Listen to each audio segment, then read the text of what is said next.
Chicken শামি কাবাব বানাবো। তার জন্য দেখো কি কি নিয়েছি। আদা, প্রথমেই নিয়েছি ছোলার ডাল ভিজিয়ে রেখে দিয়েছিলাম।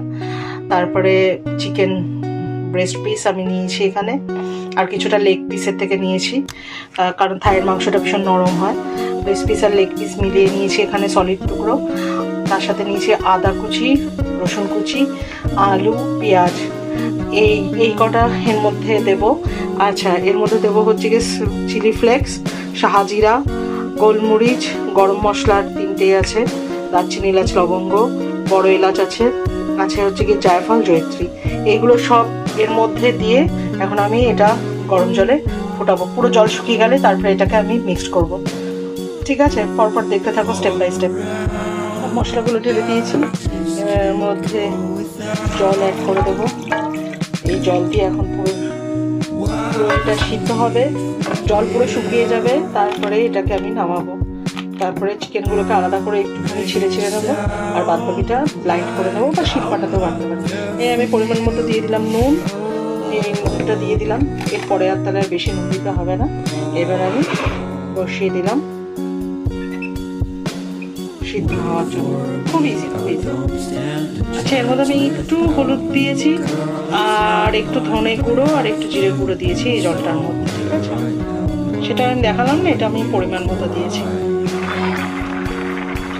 সিদ্ধ হচ্ছে এখন, চিকেন সিদ্ধ হয়ে গেছে, জলও শুকিয়ে গেছে, ছোলার ডালটাও সিদ্ধ হয়ে গেছে, সব সিদ্ধ হয়েছে। এবার ঠান্ডা হোক, এবার এটাকে আমি পেস্ট করবো মিক্সিতে। আগে ঠান্ডা হয়ে যাক পুরো, তারপরে এর মধ্যে তারপরে পেঁয়াজ কুচি, ধনেপাতা কুচি, যা যা দেওয়ার সেগুলো সব দেখাবো, দিয়ে আমি কীভাবে কাউন্টটা বানাবো পুরোটা দেখাবো। ঠিক আছে, শিলনোড়ায় বেটে নিচ্ছে এগুলো, শিলনোড়ায় এগুলো বেটে নিচ্ছি, শিলনোড়াতে বেটে নিচ্ছি আমি। হয়ে গেছে, দেখো এর মধ্যে আমি পেঁয়াজ, আদা, রসুন আর একটু কুচিয়ে দিয়েছি, আর ধনেপাতা কুচিয়ে দিয়ে আবার এটাকে আমি মেখে নিচ্ছি। কারণ পেঁয়াজ, আদা, রসুন কোচানোটা আমি ভিডিও করিনি। এর মধ্যে পেঁয়াজ, আদা, রসুন, ধনেপাতা আর লঙ্কা কুচি আছে, আর কিছু নেই। এবার এটাকে আমি মেখে নেব। মেখে নিয়ে তারপরে আমি কাবাবে মতো করে গোল গোল করে শেপ করে তারপরে এটাকে আমি ভাজবো। দেখো গোল গোল কাবাবের মতো করে নিয়েছি। এবার এগুলোকে ডিমের মধ্যে চুবিয়ে জাস্ট তেলের মধ্যে হালকা সতে করে নেবো। কারণ এটা তো তোমার সব সিদ্ধ দাওয়াই আছে, আলু সিদ্ধ, তারপরে তোমার সব কিছু দিয়ে তো আমি ছোলা সিদ্ধ, ছোলার ডাল সিদ্ধ, সব কিছু দিয়ে আমি তো এগুলো করেই রেখেছি। শুধু জাস্ট এটা তেলে হালকা তেলে সতে করলেই আমার এটা হয়ে যাবে।